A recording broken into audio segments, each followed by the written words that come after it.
14টা centre পরিদর্শন করছি। Voter উপস্থিতি বেশ ভালো, ইনশাআল্লাহ জনগণ উৎসাহের সাথে ভোট দিচ্ছে।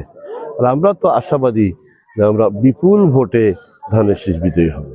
কিছু গুঞ্জন তো ছিল এবং এটা অস্বাভাবিক না। আমাদের ধানের শীষের নেতা কর্মীরা দোয়ারা এবং ছাতকের 170টা সেন্টারে কড়া পাহারায় ছিলেন, যাতে কোনো অন্যায় বা নির্বাচন কমিশনের আইন বিরুদ্ধ কোনো কার্যকলাপ না হয়।